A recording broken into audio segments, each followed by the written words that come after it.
Yan, ang ating recipe ngayon ay adobong pusit. Yan, hinanda ko na yung aking mga kailanganin. Magluto muna tayo para hapunan. Yan, unahin ko lang lutuin muna yung ulam ng aking anak. Dahil hindi ko siya pinapakain ng pusit mga kamadyo dahil baka hindi matunawan. Kaya, lutuan ko lang muna siya ng itlog. Favorite niya kasi itlog na scrambled. Yun na lang muna.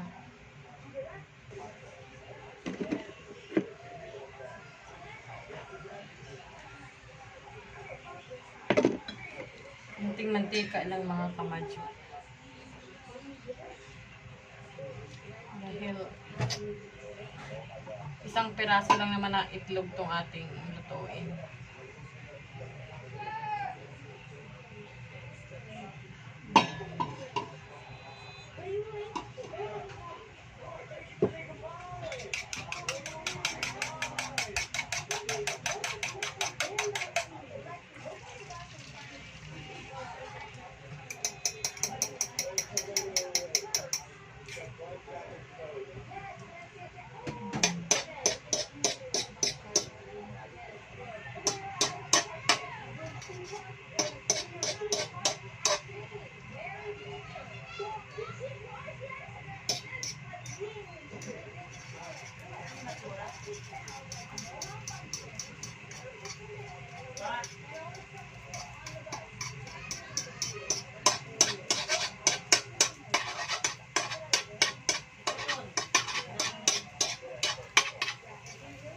Ang tawag niya dito mga kamadyo, karag-karag.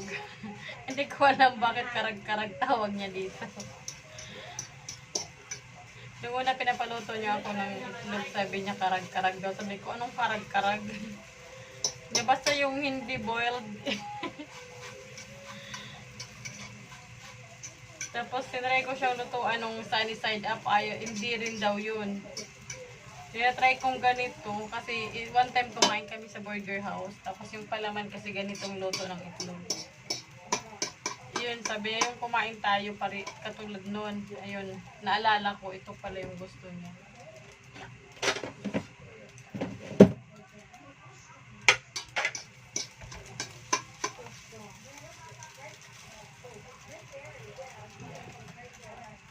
Ito na mga kamadyo.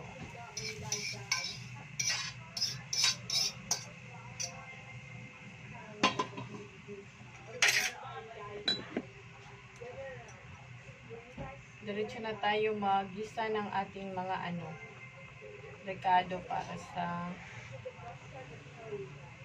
pusit natin.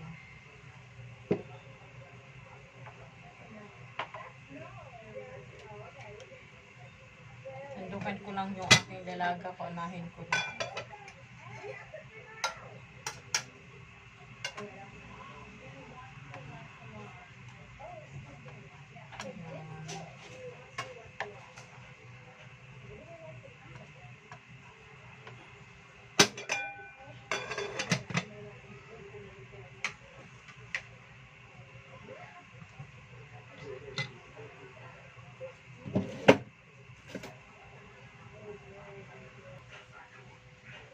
Gisa na tayo ng ating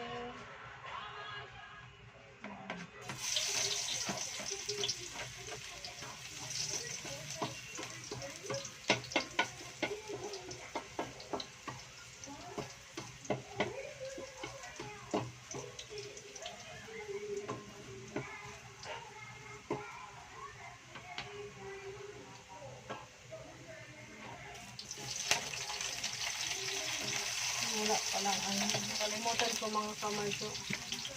Ewan ko kung may pa.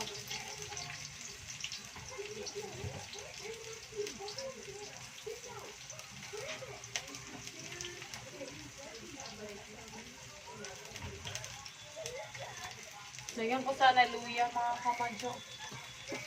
Wala na pala akong luya.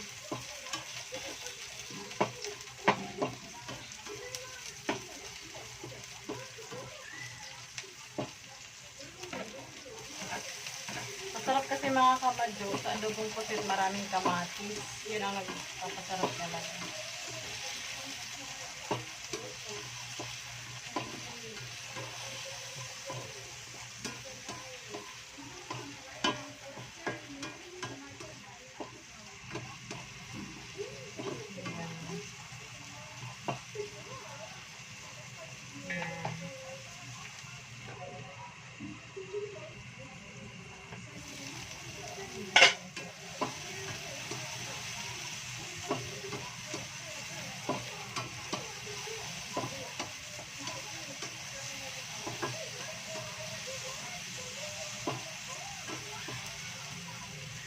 At syempre, ang sili, mga kamadyo, mas masarap pag medyo mas maanghang.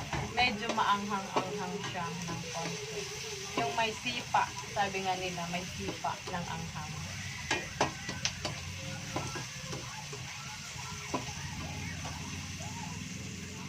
At ilagay na natin yan,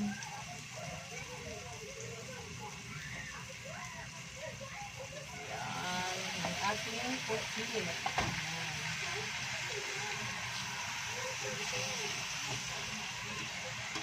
Hindi ko na siya pinutol-putol mga kamadyo dahil liliit siya eh.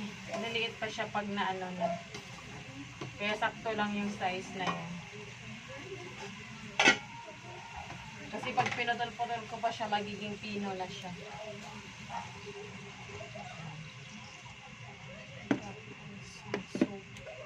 Yan. Suka, tuyo. Yan.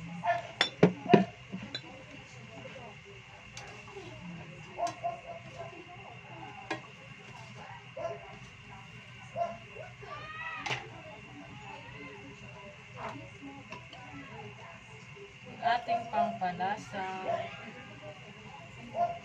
Yan.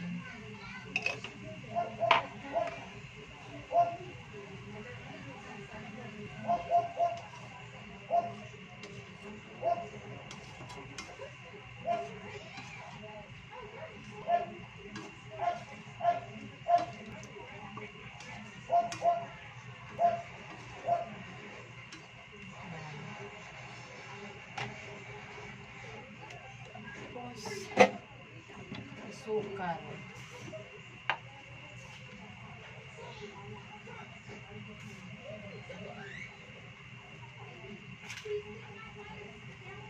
Gusto ko kasi yung matamis mga kamadyo.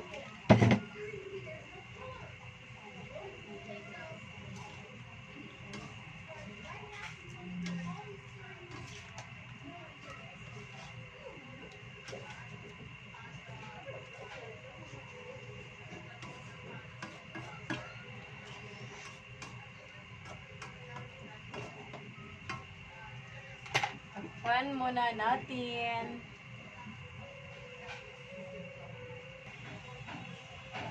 Ayan.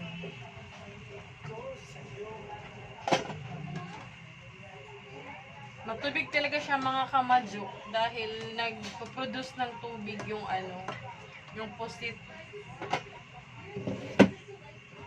Tikman lang natin kung sakto na ang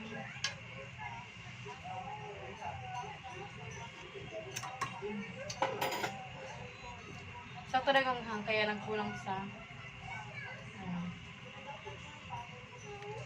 kulang sa alat. Kulang sa alat.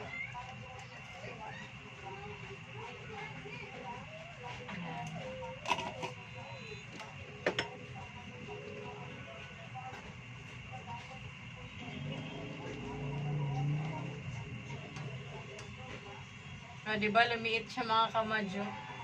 Mag-ano kasi siya eh. Lumiliit pag maluto na siya. Saglit na lang ito mga kamadyo.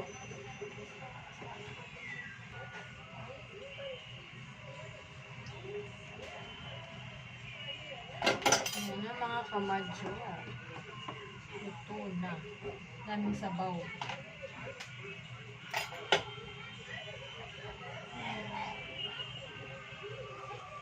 Ayun na.